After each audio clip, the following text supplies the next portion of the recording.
Ką valgo kosmonautai? Klausė vienas iš mūsų komentatorių, o mes nuo vaikystės žinome, kad kosmonautai valgo maistą supakuotą į tiubeles, panašiai kaip dantų pastą. Ir net nesvarstėme daryti apžiūros, kol nesužinojome meniu. Sausiakuose esame pripratę matyti košes, troškinius, mėsos konservus. Tuo tarpu kosmonautai po sunkios darbo dienos atgauti jėgas ir numalšinti alkį traukia į kosmoso kebabinę, kur jų laukia barščiai ir kebabas su vištiena. Kartoninis įpakavimas labai gražus, bet viduje matome, kad slepiasi metalinė tiubelė. Turi plombą su lengvo atplėšimo mechanizmu, kad būtų lengva atidaryti, bet matytumėm, kad nebuvo pažeista pakuotė.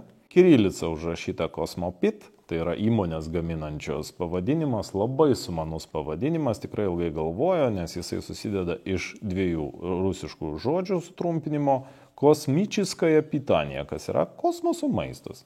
Tačiau apačioje parašyta Smart Food Tube, angliškai instrukcija, kaip mes turėtumėm išsipakuoti patį produktą. Беспламенный подогреватель внутри.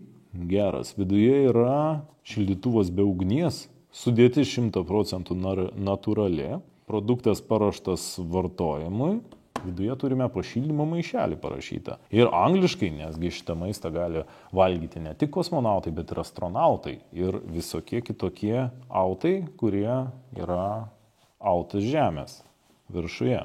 Ne protiškai, bet fiziškai. Net ir angliškai parašyta, kad čia yra boršč. Originali technologija, kuri analogų neturi nuo 1978 metų. Pakuotės viename šone mes turim užrašus rusiškai, kitame šone turime tokius pačius užrašus angliškai.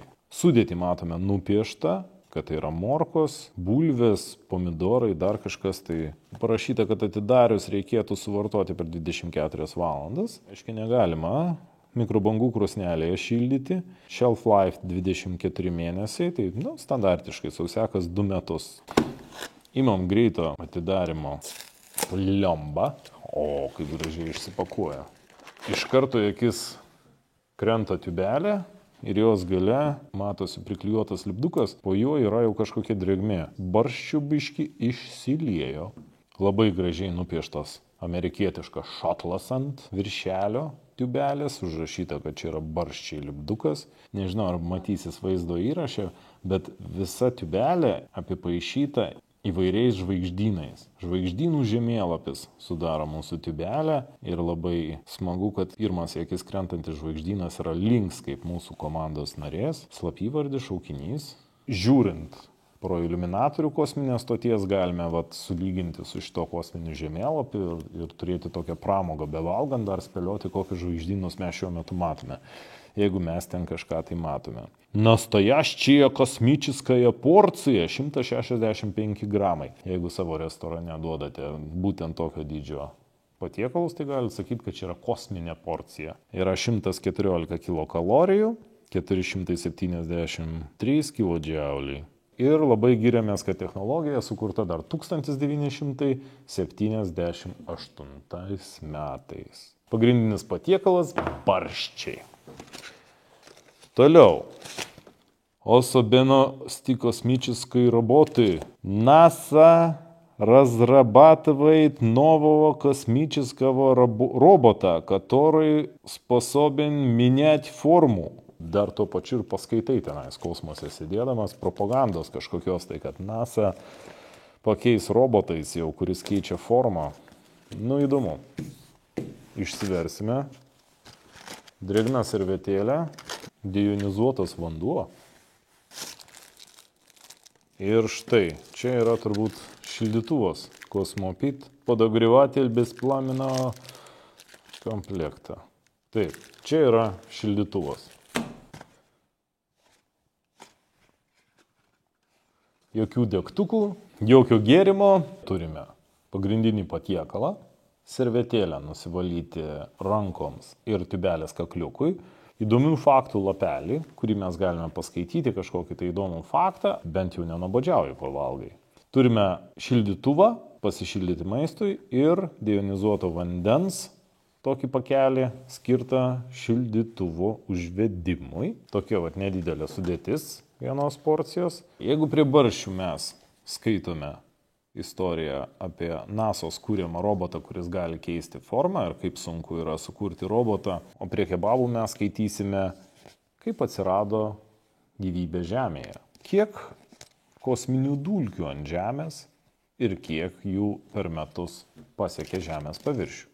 Taigi šios istorijos keičiasi, reiškia valgant galima dar tuo pačiu ir paskaityti įdomią istoriją. Galėtų ir sausiakuose būti kažkas tokio panašaus.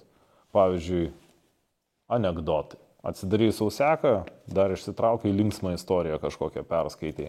Arba apie technologiją kažkokią, tai kaip valyti šautuvą, pavyzdžiui. Jeigu geras juokelis, tai puikiai pakeltų moralę. Bandykime pasigaminti, pasišildyti. Tam pasižiūrėsime įdomų šildytuvą. Ir čia mes turime iš karto instrukciją, kaip mums reikia šildyti. Pažymėta, jokių būdų nešildykit mikrobangų krosnelėje. Pagal tai galime daryti išvadą, kad kosminėje stotyje yra mikrobangų krosnelė. O čia tik tai rusiškai užrašyta, reiškia, nenori, kad jų kolegos iš kitų šalių maistą valgytų šiltą, nors gal kitoj pusėje ne, kitoj pusėje космопит только. Подогреватель беспламенного комплекта. Šildytuvo principas yra lygiai toks pat, kaip mums yra pažįstamas lietuviško žalio ar panašių amerikietiškų šildymo karbidinis maišelis, tik tai kiek įdomesnė yra sudėtis, kadangi čia mes turime tokį 3 netgi skyrių maišelį, iš karto nurodytas skyrius, į kurį mes turime kišti savo tubelę su maistu, ir skyrius, į kurį mes turime įpilti vandens. 30 ml vandens, čia mes ir turim kaip tik pridėta 30 ml. Koks puikus būdas dozuoti vandenį. Kinietiškam sausiakį, atsimenam, turim atskirą maišelį skirtą dozavimui. Čia turime atskirą maišelį jau iš karto su vandeniu. Parašyta, kad šildytuvas yra vienkartinis. Baigus jį naudoti, reikėtų didelį kiekį vandens užpilti į skyrelį skirtą vandeniui, taip užgesinant visą karbidę. Užtat daug kas klausia, kaip įmanoma žalio lietuviško davinio šildytuvą sugadinti. Pripylę per didelį kiekį vandens, užgesinsite karbidę reakciją, nebevyks ir nebešilsim. Net ir kosmonautam taip yra parašyta.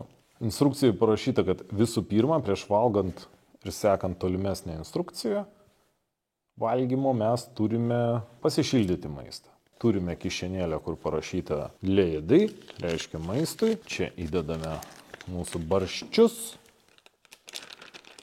Vanduo atsidaro čia. Yra lengvo atidarimo mechanizmukas. Oi, bėga. Bėga jonizuotas vanduo. Dejonizuotas vanduo. Pilu. Po kelių sekundžių turi prasidėti reakcija. Viršų reikėtų užlenkti ir pasakyta, kad turime padėti horizontalioje padėtyje. Užuodęs maistą, kur buvęs, kur nebuvęs, prisistato ekspertas. Pačio šildytuvo sudėtis yra, mano manymu, geriausia, kiek mes esame matę, būtent karbidinių.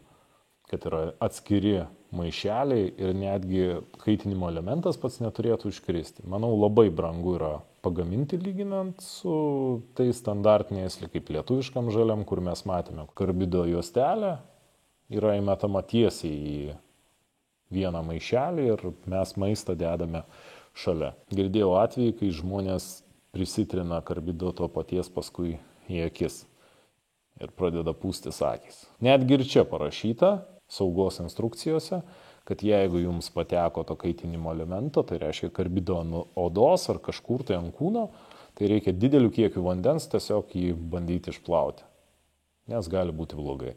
O čia, manau, tikrai yra pakankamai saugu, nes pats elementas bandžiau iškratyti, bet jo niekaip neiškratysi, jis yra tarpinėje, savo atskiroj kišenėje tiesiog įmestas. Ir matom, puikiai šyla, bent jau girdisi išsipūdęs toksai maišeliukas. Šiluma jaučiasi tik tai apačioje, ten, kur turbūt nukritęs karbido maišelis. Tubelė yra metalinė, tai manau, tas metalas turėtų įkaisti ir pamažu perduoti šilumą ir pačiam turiniui tubelės. Klausimas, ar to šilumos pakaks, nes kol kas tubelės viršus taip pakankamai šaltos.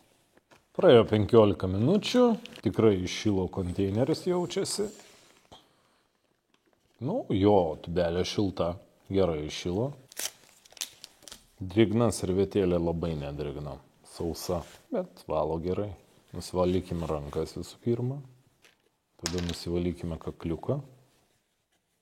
Yra membrana, kuri hermetizuoja patiekalą ir mes turime tokią datėlę, būdingą sovietiniai dantų pastai, kamštuko kitoje pusėje, kurią uždengus, paspaudus ir pasukus, kaip parašyta instrukcijoje. Puikiai tinka, puikiai sukasi. Mes turime atidarytą barščių pakelį. Ir pilame barščius. Štai spaudžiame ir bėga barščiai.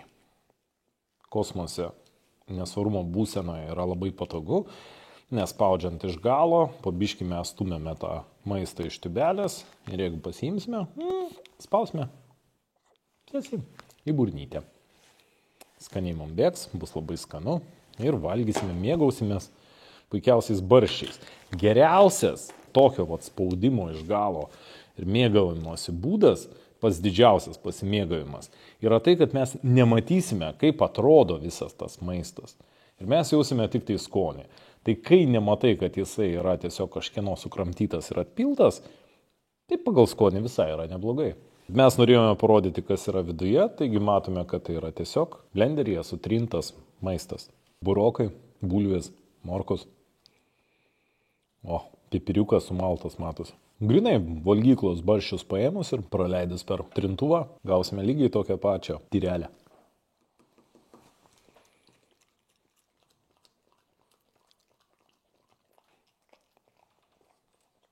Dėl eksperto išvadų abejonių, manau, nebelieka. Sveiki atvykę į kosminę kebabinę. Jūsų kebabas paruoštas, kaip parašyta instrukcijoje. Spauskite užpakaliuką ir jis išlys. Štai, jisai. Kosminis kebabas. Gui. Kaip tau kvapas, ekspertė? Kažkaip nesi tu labai sužavėtas. 165 gramai kosminio kebabo. Ekspertas laižosi, tačiau man kvapelis ne kažką. Pagalvokite, į ką jums panašus šitas kebabas, esantis lėkštėje, ir kvapas, žinokit, tai, ką jūs ir įsivaizduojat. Toks suvalgytas, neskanus kebabas, kuris grįžo atgal.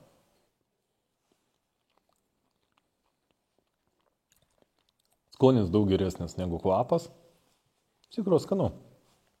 Jaučiu tikrai lavašą. Ne dėl šito skonio turbūt. Mėgstam kebabus. Dėl visos valgymo patirties. Bet skonis šiaip tai tikrai. Kaip kažkieno sukramtyta šaurma. Tik nenuryta, atgal atpilta. Atsiprašau, ekspertė, tau negalima iš ten.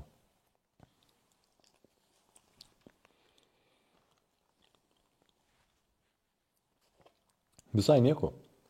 Turiu pasakyti, kad nustebino mane. Maniau, kad šioje pakuotėje bus tik tai tubelė ir nesupratau, kam dar reikalinga popierinė pakuotė.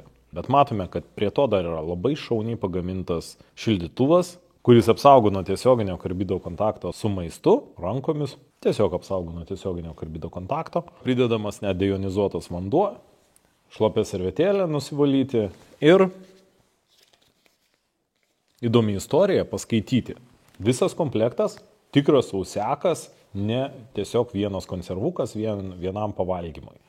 Kilgonis turbūt apsidžiaugtų, kad nėra šakutė, šaukšto, peilio, bet mums jo ir nereikia. Kosmose mes tiesiog valgytumėm, kaip parašyta, spaudžiant tubelę ir tiesiai į burnytę. Šakutė, šaukštas, viskas yra čionais. Visi reikiami įrankiai, tiek pasišildyti maistą ir netgi istorija, kad linksmai valgytumėm, mėgautumėmės maistu, o ne tai, kad neturėtumėm ką veikti. Ekspertas nustatė, kad maistas yra skanus, iš tikrųjų jaučiasi, kad yra natūralu, nėra mums nepriimtinų kažkokių tai prieskonių, barščiai visai neblogi. Kebabas tikrai mieliau suvalgyčiau kokį troškinį arba jautienos konservą. Kosmose nepasirinksi, ką atvežė tau tiekimo modulis, tą ir gauni. O šių patiekalų galite paragauti nuvykę į Tarptautinę kosminę stotį vietinėje kebabinėje. Skanaus!